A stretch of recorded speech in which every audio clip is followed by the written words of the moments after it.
Bueno, como dijimos entonces en la segunda parte de la clase de hoy, vamos a hablar de la histología.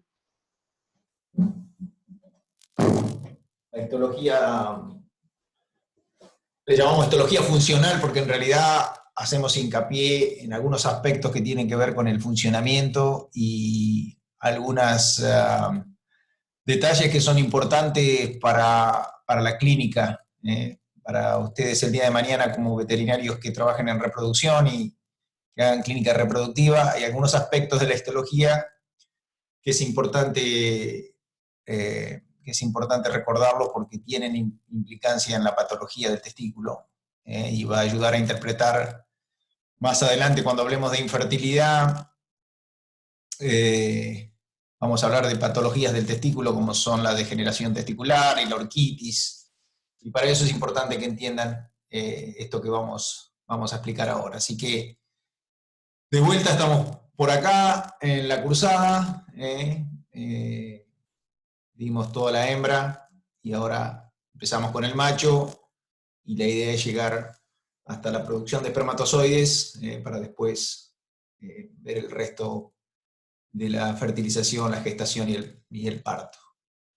Empezamos por la histología de los testículos. Ya Dante les recorrió toda la anatomía del macho en las diferentes especies, y entonces yo les voy a mencionar algunos aspectos histológicos. En principio, testículos, acá a la derecha y a la izquierda tienen una foto de dos anatomistas, histólogos que le dieron los nombres a las células de Sertoli, acá a la derecha, y acá a la izquierda un poco más años anteriores, Leidy le da el nombre a las células intersticiales, así que las llamamos células intersticiales o de Leidy, y células de sostén del túbulo seminífero, células de Sertoli, y a su vez el túbulo seminífero tiene presente las espermatogonias.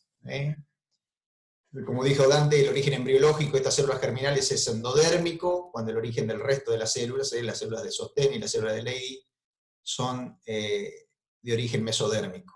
Entonces toda la línea espermática, que son espermatogonias, espermatocitos primarios, secundarios, espermátides y espermatozoides. Y vamos a hablar de la barrera hematotesticular y vamos a hablar de las partes tubulares y los conductos y también de las glándulas sexuales accesorias. Entonces este es un corte del testículo, donde ustedes pueden ver los diferentes túbulos seminíferos, y yo les voy a mostrar una característica del testículo, es que el tejido de sostén es muy poco en relación al parénquima, ¿no? Tiene poco estroma y mucho parénquima, y este parénquima es bastante suelto, digamos, sin tejido de sostén, y por lo tanto cuando se fija el testículo, si tomamos una muestra de testículo y lo queremos fijar para hacer histopatología, en el caso que tomemos una biopsia o después de una necropsia, una muestra de testículo, vamos a tener que usar un medio de fijación que se llama Bowen, que tiene ácido pícrico y fija rápidamente el testículo. Si nosotros no lo fijamos en Bowen y lo fijamos en formol, esto es lo que va a pasar con el testículo, no va a tener la misma estructura que tiene el testículo fijado por Bowen, que el ácido pícrico penetra mucho más rápido, lo fija rápidamente y mantiene su estructura.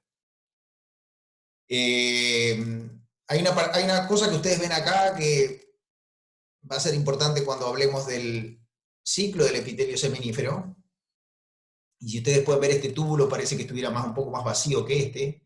Si ustedes ven los túbulos, no todos son iguales, no todos están en el mismo momento del ciclo del epitelio seminífero. Entonces eso es algo que presten atención, porque va a tener que ver también con el diagnóstico de una hipoplasia testicular o de una degeneración testicular. Ven este túbulo con más volumen que este, y en algunos hay espermatozoides ya maduros y en otros no tanto. Acá tienen estas linitas negras que tienen acá, son espermátides, y en el caso de este túbulo en particular no se ven no se ven las espermátides. Si lo fijan de vuelta con formol, esto no va a funcionar. O sea que la forma de fijar un testículo es con Bowen. En Bowen lo dejan unas horas, 10, 12 horas, y después sí pasa formol. Y ahí van a ver cómo el testículo se fija, como lo vemos ahora en este corte, con bien las estructuras, las células de Leydig en el intersticio, y el túbulo seminífero, van a ver estas células tipo triangulares. Ya vamos a ver alguna imagen más clara, pero ahí las ven con la cromatina condensada. Este es el núcleo, este que ven ahí, es el núcleo de una célula de Sertoli. Y acá tienen otra célula de Sertoli. Y entre las células de Sertoli están las espermatogonias. Acá pueden ver en la base una célula de Sertoli, una espermatogonia, y toda la línea espermática hasta llegar a estas... acá se produce la espermiogénesis, y el espermatozoide secundario se diferencia en la espermátide. Ven como una limita negra, que es la espermátide, que después se va a transformar en el espermatozoide, y se va a liberar a la luz del túbulo seminífero, y va a ser transportado hacia los túbulos rectos. Entonces, acá pueden ver la membrana basal del túbulo seminífero, cómo está conformado entonces el túbulo seminífero con la membrana basal. Acá hay células mioides. Si ustedes miren estas núcleos chatos, son células mioides que van a tener que ver al momento de la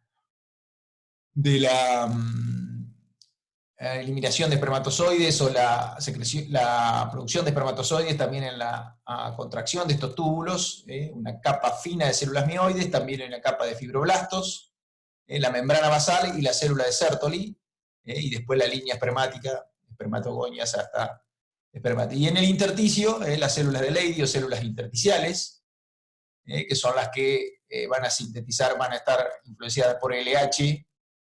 Ya lo vamos a ver esto cuando veamos fisiología del macho, cómo funcionan en conjunto células de Leydig y células de Sertoli, al igual que hablamos de célula de la teca y célula de la granulosa en la hembra. O sea que las células de Leydig son las homólogas de las células de la teca en la hembra, y las células de Sertoli son las homólogas de las células de la granulosa en la hembra.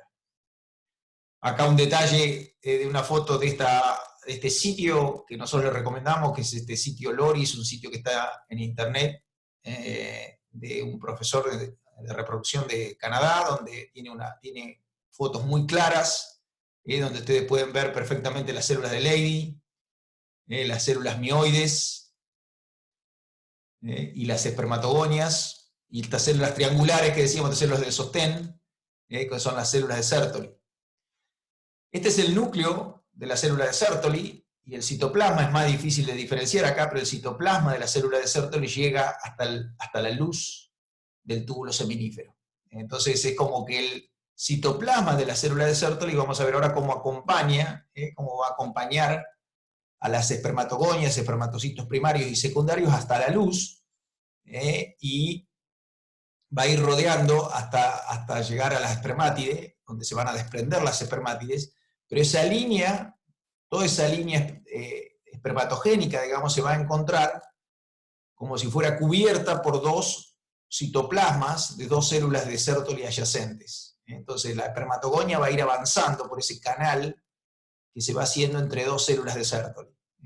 Nada más que cuando ustedes hacen un corte histológico, por ahí, dependiendo del lugar donde cortan, hay más acúmulo de células de Sertoli que espermatogonias en este caso. Y las células de vuelta, las células de Leydig en el intersticio, vasos sanguíneos también, la irrigación, pero vamos a ver ahora cómo esta irrigación no toma contacto con estas espermatogonias. Entonces acá vamos a hablar de lo que se llama la barrera hematotesticular, que es una estructura importante. ¿Y por qué es importante la barrera testicular? Porque estas espermatogonias que están acá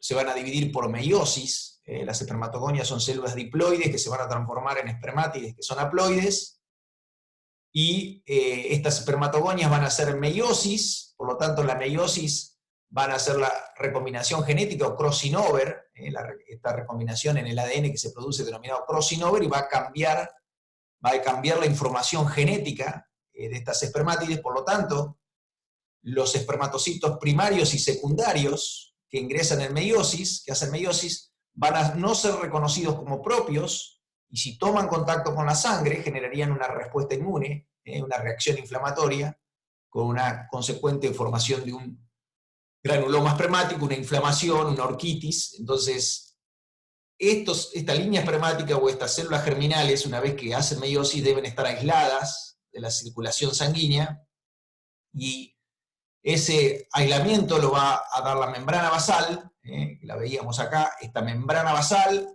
con estas células mioides, y uniones que se van a formar entre el citoplasma de las células de Sertoli, van a conformar la barrera hematotesticular. Este es un diagrama, de una publicación de un grupo de investigación sueco. Los suecos trabajaron bastante en degeneración testicular y estudiaron bastante la barrera hematotesticular. Entonces pueden ver acá un dibujo bien claro en qué consiste la barrera hematotesticular, que divide al túbulo seminífero en un compartimento basal y en un compartimento luminal. Entonces, si ustedes miran acá tienen dos núcleos de la célula de Sertoli, acá a la derecha un núcleo, otro núcleo de la célula de Sertoli, y este es el citoplasma de la célula de Sertoli. Como yo les decía, el citoplasma va desde la membrana basal, y es un citoplasma amplio que llega hasta la luz del túbulo, y cubre las espermátides que se van formando hasta ser liberados los espermatozoides a la luz del túbulo seminífero.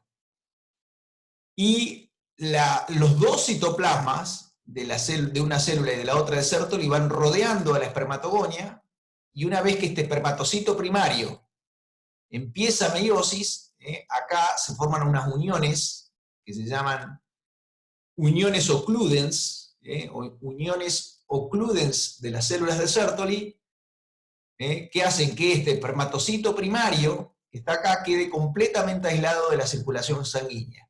Entonces, este espermatocito primario va a estar aislado de la circulación sanguínea por tres estructuras. Principalmente las uniones occludens, estas son las más importantes en establecer la barrera hematotesticular. Entonces, lo principal de la barrera hematotesticular son las uniones occludens, pero también está la membrana basal y las células mioides, que aíslan a este espermatocito primario de la circulación sanguínea. Entonces, más adelante, cuando hablemos de la fisiología del macho, vamos a hablar de la espermatocitogénesis y de la espermiogénesis, que en conjunto conforman la espermatogénesis, desde espermatogonia hasta el espermatozoide.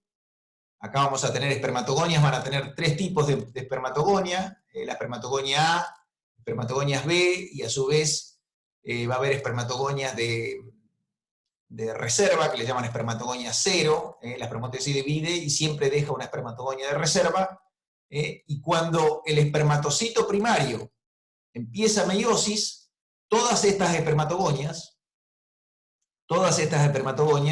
tienen que estar en el compartimento basal. O sea, acá tiene que haber una unión occludens entre las células de Sertoli que va a separar, esta espermatogonia va a pasar a través de las uniones occludens, y una vez que el espermatocito primario empieza con la meiosis, queda aislado. Entonces ustedes acá ven muchas espermatogonias juntas. Cuando ven el corte histológico o el dibujo, yo les muestro una sola, pero acá dentro de este compartimento basal, esta espermatogonia se va a dividir en espermatogonia A, B, y también una espermatogonia intermedia y una espermatogonia cero, que la va a dejar de reserva. Todas estas espermatogonias van a estar dividiéndose por mitosis acá en el compartimento basal, y después van a pasar a dividirse por meiosis una vez que pasen al compartimento luminal. Y perdonen que lo repita varias veces, pero es importante que esto quede claro, y que no es solamente, ustedes lo van a ver a veces en algún libro que menciona que la razón por la cual queda separado es porque este es haploide y este es diploide, no solo porque el espermatocito primario, que inicialmente es diploide, se va a transformar en haploide a partir de la meiosis cuando pasa el espermatocito secundario, sino que es la recombinación genética y el crossing over que hace que característica antigénica del espermatocito primario sea diferente a la espermatogonia. Entonces, este espermatocito primario, que es diploide, se va a transformar en haploide en el espermatocito secundario a partir de que inicia o que concluye, digamos, la meiosis. Entonces acá tenemos el espermatocito secundario, luego la espermátide. El espermatocito secundario es el que hace la espermiogénesis, se diferencia, pierde mucho del citoplasma, forma la cola y se transforma en espermatozoide. Pero esto también vamos a ver, más adelante lo vamos a ver en la fisiología del macho en la clase siguiente. Y este proceso, que dura más o menos, en total, fíjense que estos son 16 días, más 24, son 40, y la espermatocitogénesis dura otros 15 o 17 días. Este proceso lleva más o menos 50, 55 días, toda la espermatogénesis. No ocurre en un solo momento, sino que va ocurriendo, como si fuera una película, va ocurriendo en varios días. Y en esos 50 y pico de días, que dura todo este proceso, cuando ustedes cortan un túbulo seminífero en un punto determinado, van a encontrar una determinada asociación celular. O sea, es como si fuera esta espermatogonia que está acá. En llegar a espermatozoide, ¿sí?, tarda 55 días. O sea, cada una de estas espermatogonias va a producir estos 4, una vez que se divide en espermatocito primario y secundario, 4 espermatozoides. Y estos, así como el óvulo produce los cuerpos polares y termina un óvulo solo, en el caso de los espermatozoides todos se van diferenciando, pero va a tardar 55 días. Ahora, en esos 55 días aproximados, dependiendo de la especie, vamos a tener estas 12 asociaciones celulares, que en algún libro ustedes pueden ver que les van a mencionar 8 asociaciones celulares, dependiendo qué tanto diferencian los estadios de meiosis, de la meiosis 1 y la meiosis 2, pero en la mayoría de los libros van a ver que hay 12 asociaciones. Entonces, esto es lo que se denomina en la histología del testículo, y lo vamos a repetir un poco cuando hablemos de fisiología, el ciclo del epitelio seminífero. Una espermatogonia con un espermatocito primario y uno secundario, y la espermátide. Y en algunos casos la espermátide no va a estar presente porque está en un estadio donde, como la formación de la espermátide es más corto, fíjense que el periodo más largo son espermatocitos primarios y espermatocitos secundarios, porque es la meiosis 1, la profase de la primera división meiótica, donde hay replicación del ADN, y donde se replica el ADN y se produce después la meiosis 2 con reduccional. Todo ese periodo de síntesis de ADN es el que más tarda, por lo tanto es la más larga en las etapas, y por lo tanto ocupa una mayor. Entonces, esto es como si yo corto el testículo acá, el túbulo seminífero, en este momento, van a aparecer diferentes asociaciones celulares.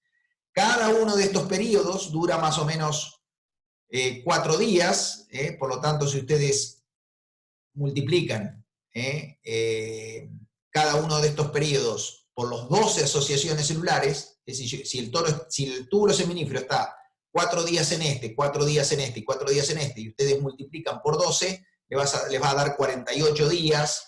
Algunos duran un poco más que otros de estos, entonces ahí les va a dar todo el tiempo completo que dura la espermatogénesis. Entonces esto es un poco el ciclo del epitelio seminífero. Y acá está dibujado en los 12 estadios de vuelta, un poco más amplio, para que ustedes vean que si ustedes cortan el túbulo seminífero, esto es como si fuera a lo largo del túbulo, lo que pasa es que hay porciones del túbulo que están en diferentes momentos, y esto les va a ayudar un poco a ustedes a entenderlo. Lo van a tener que, normalmente nosotros, cuando hacemos clase de consulta, una de las preguntas que es recurrente es que le expliquemos el ciclo del epitelio seminífero, pero acá pueden estar viendo la relación que hay entre la espermatogonia, espermatocito primario, secundario y espermátide, y van a fijarse que en determinado momento no se está diferenciando una espermátide, sino que ya están los espermatozoides, y acá hay una diferenciación, fíjense, de la espermátide en diferentes estadios.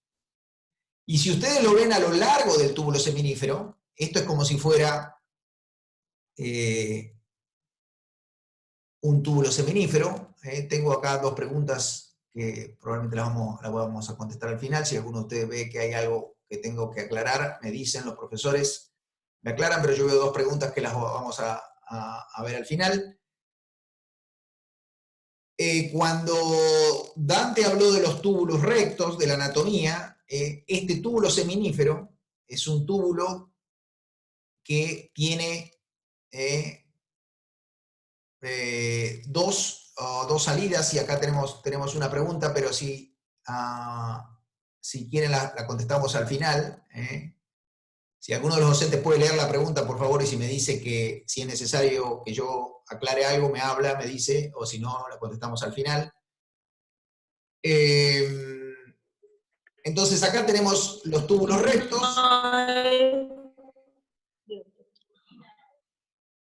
No hay ninguna pregunta, Julián. Perfecto. Entonces, gracias. El túbulo recto va a pasar por acá y el túbulo seminífero se va a conectar en dos lugares del túbulo recto, y el túbulo recto después va a conducir hacia la rete testis. ¿Sí? Y de la rete testis va a ir hacia los túbulos eferentes, de ahí al deferente y al epidídico. Entonces, hay dos teorías. Si ustedes fíjense, una teoría sincrónica, que está arriba, y una teoría asincrónica.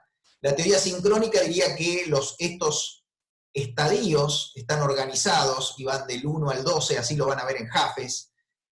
Y para que no se confundan, eso no está claro que sea así, puede ser asincrónico, porque uno se pregunta cómo hace el testículo, o cómo hacen estas espermatogonias para saber si cómo en tandas van arrancando, de 5 a 6, y es probable que, más probable que esto sea asincrónico, y el que regularía esto serían concentraciones de ácido retinoico que hay en la sangre, en el túbulo seminífero, y van estimulando la mitosis. Ustedes cuando estudiaron probablemente biología vieron que la mitosis está estimulada por algunos factores locales que activan la mitosis, y en este caso se va a activar esta mitosis en diferentes momentos, y en diferentes momentos se van a ir dando todos estos tipos de asociaciones celulares a lo largo del túbulo seminífero. Los espermatozoides son volcados en la luz, independientemente si se producen acá o acá, son volcados a la luz del túbulo seminífero, y a partir de la contracción de esas células mioides que veían en la membrana basal,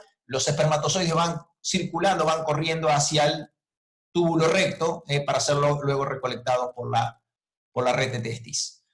Entonces, volviendo, porque yo quería que ustedes entendieran un poco que este espermatocito primario que inicia la meiosis tiene que estar separado entonces por estas uniones ocluden que veíamos acá, estas uniones ocluden que vemos en este dibujo.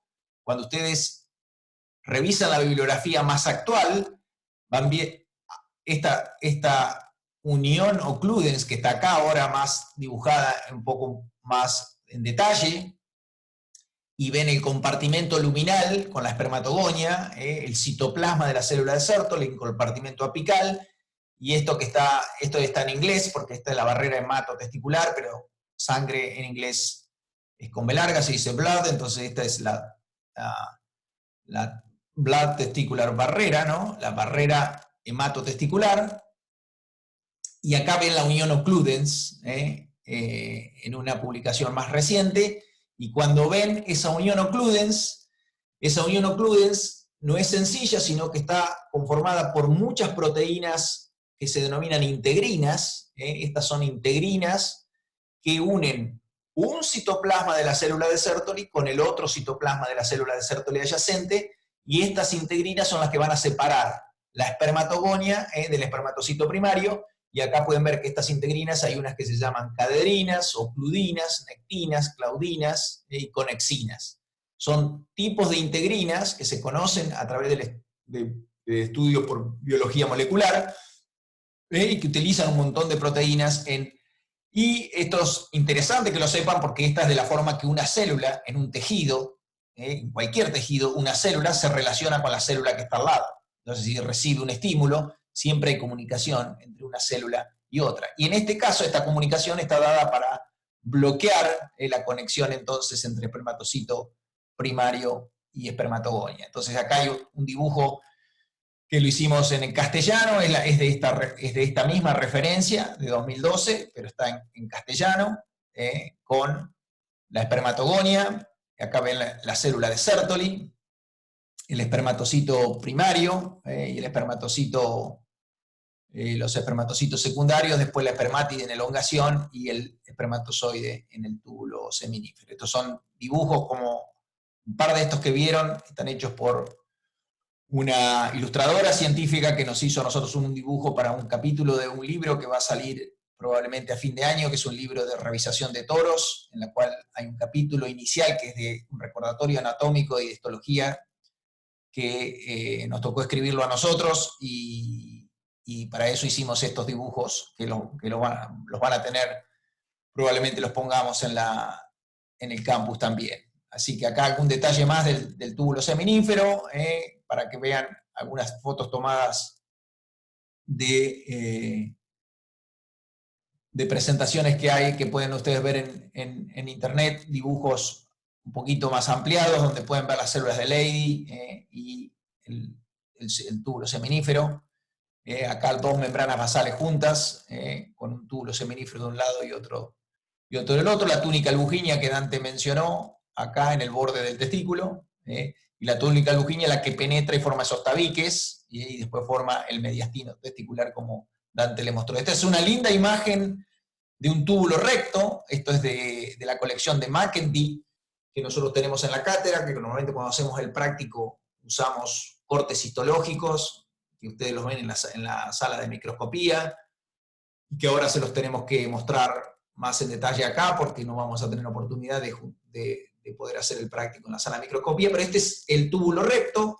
Esto que está en el centro no lo tengan en cuenta, porque esto es un artefacto, esto es un artefacto creado por la cuchilla, por el micrótomo, cuando corta el testículo, arrastra parte de las células que están en el túbulo seminífero, pero si ustedes ven acá hay un epitelio cúbico, con una membrana basal, este es el túbulo recto, o sea que una vez que los espermatozoides, cuando yo les mostraba, a ver esta imagen, este túbulo seminífero, acá, en esta punta, y en esta punta se comunica con el túbulo recto, que es esto que ustedes están viendo acá.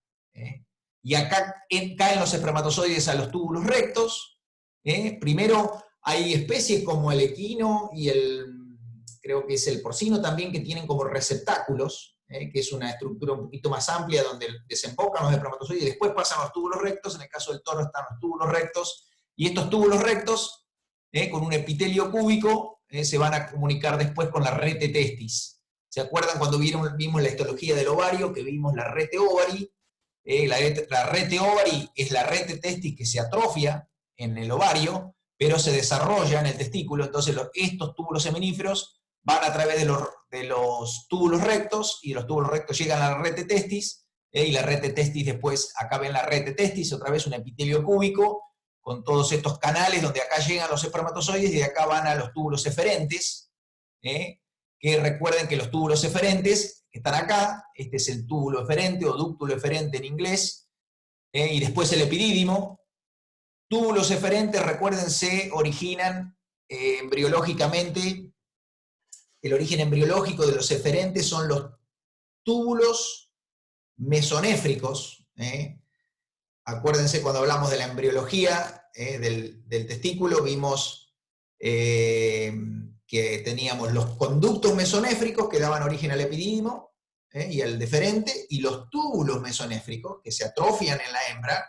En el macho, en la hembra formaban, si ustedes se acuerdan, remanentes que eran el paróforon y el opóforon, y en el macho se desarrollan como conductos eferentes. Ya el epitelio, fíjense que empieza a ser más alto, es un epitelio columnar, a diferencia de los túbulos rectos, que los túbulos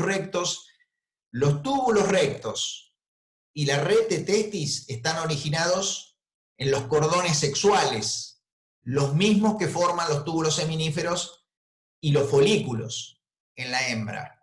En cambio, los túbulos eferentes se originan en los túbulos mesonéfricos, o sea, no están originados en la cresta gonadal, sino que están originados justamente en los túbulos mesonéfricos, y los túbulos eferentes se comunican con el epidídimo, en este caso la cabeza del epidídimo, que tiene un epitelio aún más alto, columnar, pseudoestratificado, con un epitelio más alto. Ambos tienen células ciliadas y células no ciliadas. Esas células ciliadas van a permitir que los espermatozoides sean transportados hacia el epidídimo. El epidídimo tiene varios segmentos, tiene una cabeza, un cuerpo y una cola, donde la luz va aumentando. Ahora vamos a ver algunas imágenes. Hay un detalle un poquito más, esto está tomado creo que está tomado de Jafes o de Sanger, pero con 6 regiones para la histología del testículo, pero cuando ustedes vean la imagen van a ver que es bastante parecido. Este es el epitelio pseudoestratificado del testículo. Entonces yo saqué ayer una foto de los cortes que tenemos nosotros, traté de lograr alguna foto de la cabeza del epidídimo. Fíjense, un epitelio columnar alto con células ciliadas, y van a ver que hay células que son un poco más angostas, otras más basales, clásico de un epitelio columnar pseudoestratificado. Este es la cabeza del epidídimo, y cuando van a la cola ven que es un poco más bajo el epitelio, y en el cuerpo es un epitelio intermedio, pero que no hay mucha diferencia.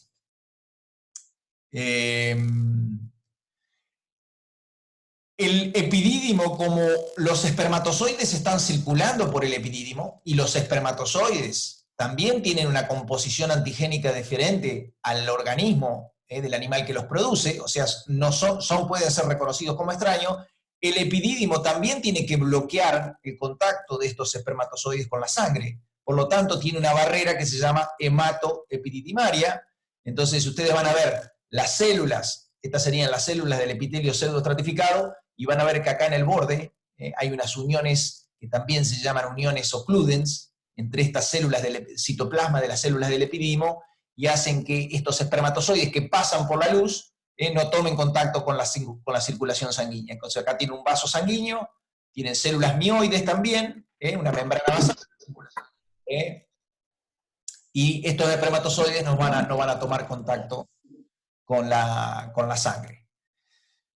Veo ahí una pregunta también, pero ya estoy terminando, así que hacemos preguntas al final. Los conductos deferentes, con estos pliegues longitudinales, una capa muscular, una característica del túbulo de los conductos deferentes es que tienen 3 capas musculares, 2 longitudinales y una circular central muy importante, estos pliegues, y un epitelio también pseudoestratificado.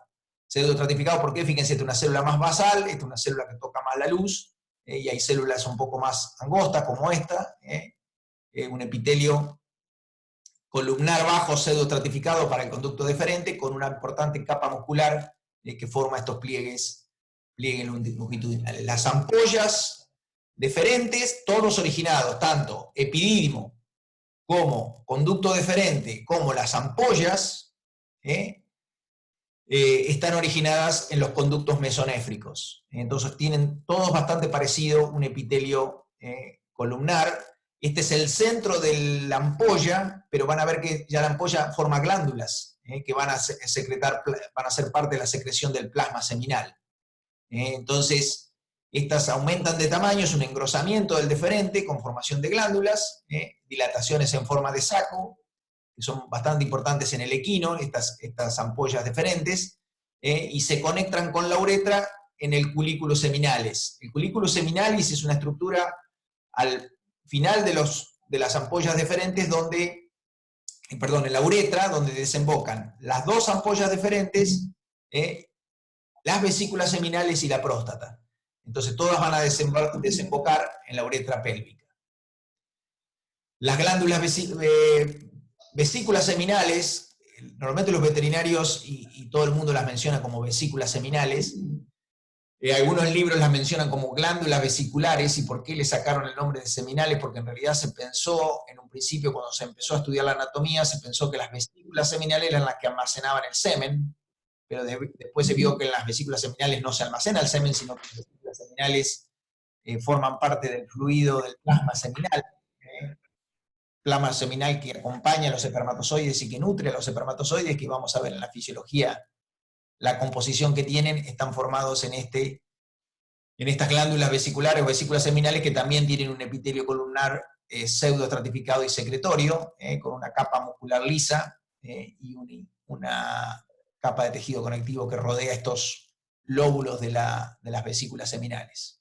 La próstata es una glándula tubo-alveolar que forma estos acinos y tiene muchos gránulos de secreción. Fíjense, un citoplasma importante porque es una glándula secretoria importante, muy desarrollada, como dijo Dante, en el perro prácticamente, y con una patología importante en el canino. En el bovino prácticamente no hay, es muy rara la patología de la próstata, pero sí en el canino vamos a ver que hay alguna patología importante. Las glándulas bulbouretrales, que para el caso de el similar de la hembra, de las glándulas bulbouretrales en el macho, en la hembra son las glándulas vestibulares, no se acuerdan que son mucho menos desarrolladas, en el macho están un poco más desarrolladas, son también glándulas tuboalveolares, con una cápsula de tejido conectivo, y producen una secreción que, como Dante les mencionó, forman parte del plasma seminal, a veces en la porción preseminal, a veces en la porción postseminal, como es en